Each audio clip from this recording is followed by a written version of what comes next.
नमस्कार दोस्तों, स्वागत है आप सभी का एक बार फिर से हमारे चैनल आध्यात्मिक ज्ञान पर। हे दुर्गा माता, आपसे हाथ जोड़कर निवेदन है कि आपके इस वीडियो को जो भी लाइक और चैनल को सब्सक्राइब करे, उसके जीवन में कभी दुख दर्द मत आने देना दोस्तों।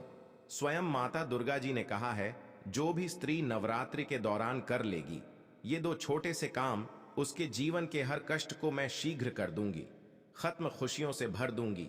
मैं उसका घर, उसकी हर मनोकामना को मैं कर दूंगी पूरा। दोस्तों, आपकी जानकारी के लिए बता दें, 15 अक्टूबर 2023 दिन रविवार से शारदीय नवरात्र शुरू हो चुकी है। इसका जो समापन होगा वो 23 अक्टूबर दिन सोमवार को होगा। इस बार शारदीय नवरात्रि पूरे 9 के 9 दिन की होगी ना, एक दिन कम ना एक दिन ज्यादा। दोस्तों, हमारे हिंदू धर्म में शारदीय नवरात्रि का अपने आप में एक विशेष और खास महत्व होता है। वैसे तो एक साल में 4 नवरात्रियां पड़ती है और हर नवरात्रि में माता दुर्गा जी स्वर्ग से धरती पर वास करने आती है, परंतु शारदीय नवरात्रि में माता दुर्गा जी हाथी पर वास करके धरती पर वास करने। ध्यान रखिएगा, वेद पुराण में साफ साफ लिखा हुआ है, जब भी माता रानी जी धरती पर वास करने आती है, उन्होंने सिंह को वाहन के रूप में ना लेकर के हाथी को अपने वाहन के रूप में लिया हुआ है।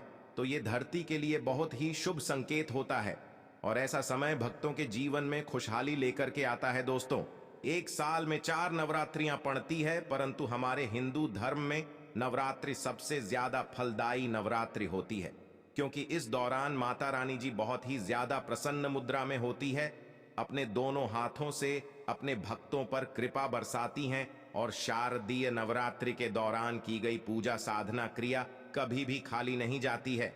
इस दौरान कोई भी व्यक्ति यदि माता रानी जी के लिए व्रत रखता है, पूजा पाठ करता है, तो उस व्यक्ति के लिए स्वर्ग के दरवाजे खुल जाते हैं और माता रानी जी की असीम कृपा उस व्यक्ति पर सदैव बनी रहती है। दोस्तों, शास्त्रों में वर्णित है कि शारदीय नवरात्रि के दौरान यदि कोई भी इंसान माता रानी जी की विधि विधान से पूजा पाठ कर लेता है, तो उस व्यक्ति के जीवन का हर कष्ट जन उसे नष्ट हो जाता है और माता रानी जी के आशीर्वाद से उस व्यक्ति के जीवन में उसको धन सुख वैभव ऐश्वर्य की प्राप्ति होती है। दोस्तों, हमारे शास्त्रों में, हमारे वेद पुराण ओम में माताओं के लिए, बहनों के लिए शारदीय नवरात्रि के दौरान कुछ ऐसे उपायों के बारे में बताया गया है, जो यदि माताएं बहनें शारदीय नवरात्रि के दौरान सही मुहूर्त पर विधि विधान से कर लें, जिसके बारे में आज के इस वीडियो में हम आपको बताने जा रहे हैं, तो ऐसी महिलाओं को, ऐसी कन्याओं को शीघ्र ही माता रानी जी का वो वरदान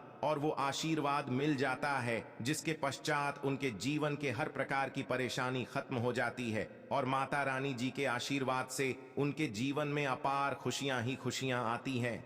देखिए दोस्तों, वेद पुराण में तो साफ साफ यहां तक लिखा हुआ है कि यदि किसी भी नवरात्र के दौरान माताएं बहनें माता रानी जी को सच्चे दिल से पुकारती है, तो माता रानी जी उनके घर पर अवश्य जाती हैं। उनकी केवल एक पुकार पर ही उनके जीवन के हर कष्ट को जड़ से नष्ट कर देती है। और यदि शारदीय नवरात्र के दौरान माताएं बहनें वेद पुराण के अनुसार वो उपाय कर लें, जिसके बारे में आज के इस वीडियो में हम आपको बताने जा रहे हैं, तो मान के चलिए माता रानी जी के आशीर्वाद से माताओं बहनों के परिवार के जीवन में एक चमत्कारी और सकारात्मक बदलाव आ सकता है।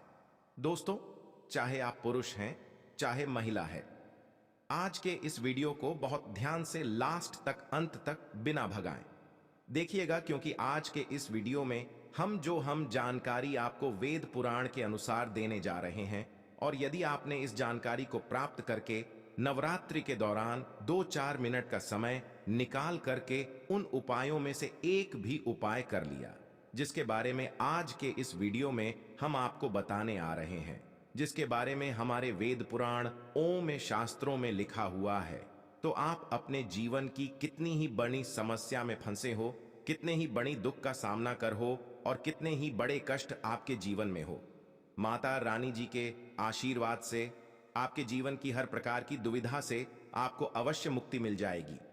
और इन उपायों को करने के पश्चात मान के चलिए, न केवल आपके बल्कि आपके पूरे परिवार के जीवन में एक चमत्कारी और सकारात्मक बदलाव आएगा।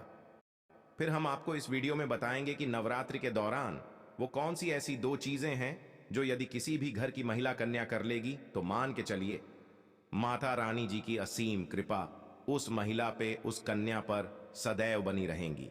माता रानी जी के आशीर्वाद से वह महिला, वह कन्या अपने जीवन के हर प्रकार के कष्टों से मुक्ति, और इसके जीवन में माता रानी जी के आशीर्वाद से उसको बहुत एक सुखों की प्राप्ति होगी। इसीलिए इस वीडियो को लास्ट तक, अंत तक न केवल अपने लिए बल्कि अपने पूरे परिवार के भले के लिए देखिएगा। और यदि आप चाहते हैं कि माता रानी जी की कृपा सदैव आपके और आपके परिवार पर बनी रहे, माता रानी जी के आशीर्वाद से आपके जीवन में धन की वर्षा हो और आपको कभी भी अपने जीवन में किसी भी प्रकार की परेशानी का सामना ना करना पड़े, माता रानी जी की कृपा से आपके घर की बरकत हो, आपके घर की उन्नति हो, तो दोस्तों पूरी सच्ची श्रद्धा और पूरे विश्वास के साथ कमेंट बॉक्स में जाइए और शीघ्र नारा लगा दीजिए, जय माता दी, जय माता रानी जी की। और यदि आप माता रानी जी के सच्चे भक्त हैं तो इस वीडियो को लाइक करना मत भूलिएगा और एक काम कीजिएगा, कमेंट बॉक्स में अपनी राशि भी डाल दीजिएगा। आपकी राशि के अनुसार कोई भी ऐसा उपाय होगा जो शारदीय नवरात्रि के दौरान आप करके लाभ पा सकते हैं, वो आके हम आपके कमेंट के रिप्लाई में बता देंगे। परंतु आपसे हाथ जोड़ करके निवेदन था, वीडियो लाइक करना मत भूलिएगा। तो यदि आप महिला हैं, यदि आप कन्या हैं, तो कुछ ऐसी गलतियां हैं जो वेद पुराण के अनुसार आपको शारदीय नवरात्रि के दौरान भूल कर भी नहीं करना चाहिए, वरना माता रानी जी आपसे रुष्ट हो जाएंगी और कभी भी आपके घर पर वास करने नहीं आएंगे। तो वो कौन सी गलतियां हैं जो आपको शारदीय नवरात्रि के दौरान नहीं करनी चाहिए?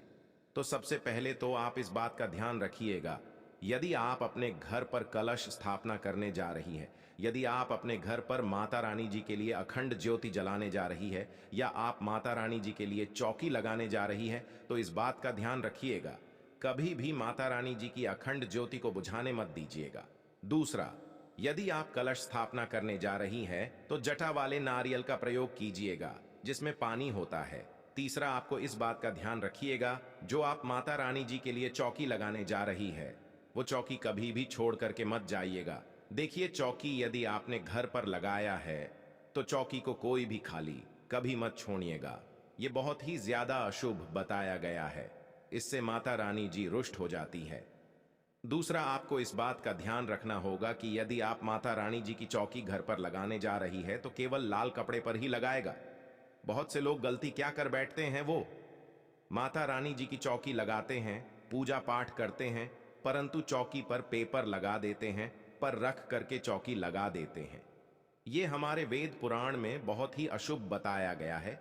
यदि आप पेपर रख करके माता रानी जी के लिए चौकी लगा रहे हैं तो इससे माता रानी जी आपसे रुष्ट हो सकती है और कभी भी आपके घर पर वो वास करने नहीं आएंगे। हाँ, माता रानी जी की चौकी यदि आप लगा रही है तो लाल कपड़े पर लगाइए, इस बात का ध्यान रखिएगा। ऐसे लाल कपड़े का प्रयोग कीजिएगा जो पहले कभी भी प्रयोग ना हुआ हो।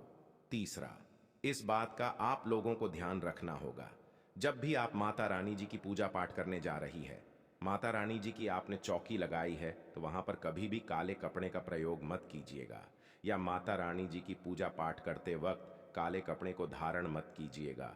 ये बहुत ही ज्यादा अशुभ बताया गया है, इससे माता रानी जी शीघ्र ही रुष्ट हो जाती है। देखिए, इस बात का आपको ध्यान रखना होगा कि आपने इस नवरात्रि के दौरान 9 के 9 दिन का व्रत रखा हुआ है, तो 9 के 9 दिन में आप लोगों को माता रानी जी के 9 अलग अलग स्वरूपों को, अलग अलग प्रकार के फल को अर्पित करना होगा। माता रानी जी के 9 अलग अलग स्वरूपों को आपको अलग अलग प्रकार के फूल अर्पित करना होगा, क्योंकि माता रानी जी की 9 अलग अलग स्वरूपों की पूजा पाठ की जाती है इस नवरात्रि के दौरान। और हाँ, यदि आपने 9 दिन का व्रत रखा है तो पेट भर कुछ भी मत खाइएगा, क्योंकि जिस व्रत में तपस्या ना हो, संघर्ष ना हो, वो व्रत कभी भी फल पलट करके नहीं देता है। आप यदि इन बातों का ध्यान, तो माता रानी जी की कृपा आपको अवश्य मिलेगी।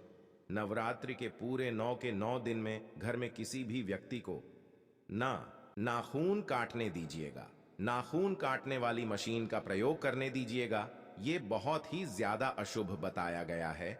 इसी प्रकार से आप लोगों को इस बात का ध्यान रखना होगा कि माता रानी जी की पूजा में किसी भी तरीके के चमड़े की चीज का प्रयोग मत कीजिएगा। देखिए, होता क्या है, बहुत सी माताएं बहनें नवरात्रि का जो व्रत रखती हैं वो माता रानी जी के मंदिर जाती है, चौकियों पर जाती है। तो आप लोग इस बात का ध्यान रखिएगा, कृपया करके आप लोग कभी भी माता रानी जी के पंडाल पर जा रही हैं तो आप किसी भी चमड़ने वाली चीज का प्रयोग मत कीजिएगा। जैसे पर्स हो गया, बेल्ट हो गई, चप्पलें हो गई, चमड़ने वाली चीजों से आप लोगों को दूर रहना होगा। इस बात का आप लोगों को विशेष करके ध्यान रखना होगा। और आप लोगों को इस बात का ध्यान रखना होगा कि यदि आप नवरात्रि के 9 दिन का व्रत रख रही हैं तो कृपया करके दोपहर में सोएगा नहीं। नवरात्रि के 9 दिन कभी भी दोपहर में सोया नहीं जाता है। यदि आपने व्रत रखा है तो ये कुछ ऐसी बातें हैं जिनका यदि आप लोग विशेष करके ध्यान रखेंगे तो आपके जीवन में आपको किसी भी प्रकार की परेशानी का सामना नहीं करना पड़ेगा और माता रानी जी की आपको कृपा भी मिलेगी। आपके व्रत का पलट करके आपको करोड़ों गुना लाभ मिलेगा। अब वो कहां से है जो आप व्रत के दौरान यदि करेंगी तो माता रानी जी का आपको आशीर्वाद मिलेगा। तो सबसे पहले आपको इस बात का ध्यान रखना होगा कि यदि आप माता रानी जी के लिए 9 दिन का व्रत रखने जा रही हैं तो आपको लाल कपड़े पहन करके माता रानी जी की पूजा करनी होगी। देखिए, माता रानी जी को लाल रंग बहुत ही प्रिय है। यदि लाल रंग का प्रयोग करते हुए आप माता रानी जी की पूजा पाठ करेंगी तो आपकी पूजा सिद्ध भी हो जाएगी और आपका पूजा का पलट करके आपको करोड़ों गुना लाभ मिलेगा। दूसरा, आपको इस बात का विशेष करके ध्यान रखना होगा, जब भी आप माता रानी जी के लिए पूजा पाठ करने जा रही हो तो पूजा पाठ करने से चौकी के पास थोड़े से गंगा जल का छिड़काव कर दीजिएगा। गंगा जल का छिड़काव करने के पश्चात ही माता रानी जी की पूजा पाठ कीजिएगा। यह बहुत ही ज्यादा शुभ बताया गया है। तीसरा, यदि आप माता रानी जी की पूजा में माता रानी जी को लाल गुड़हल का फूल अर्पित करती है तो यह बहुत शुभ बताया गया है। देखिए, लाल गुड़हल का फूल जो होता है वही एक ऐसा फूल होता है जो माता रानी जी के 9 अलग अलग स्वरूपों को एक साथ अर्पित किया जा सकता है। तो माता रानी जी की पूजा में यदि आप लाल गुड़हल के फूल का प्रतिदिन उनको अर्पित कर रही है तो माता रानी जी के 9 अलग अलग स्वरूपों का आपको आशीर्वाद मिलेगा। देखिए, यदि आप अपने व्रत के दौरान में सीताफल का प्रयोग करेंगे, इससे माना जाता है कि माता सीता जी का आपको असीम आशीर्वाद मिलता है। और माता रानी जी को यदि आप सीताफल अर्पित करेंगी तो इससे भी आपको माता रानी जी का आशीर्वाद मिलेगा। तो ये कुछ ऐसी चीजें थीं जिनका आपको ध्यान रखना है और नवरात्र के दौरान करना है और आपको माता रानी जी का आशीर्वाद भी मिलेगा, वरदान भी मिलेगा और आपके जीवन में आप बहुत खुश रहेंगे। आशा है कि आज की इस प्रस्तुति में बताई गई जानकारी आपको अच्छे से समझ आ गई होगी। वीडियो अच्छा लगा हो तो एक लाइक अवश्य कर दें। धन्यवाद वीडियो के अंत तक बने रहने के लिए।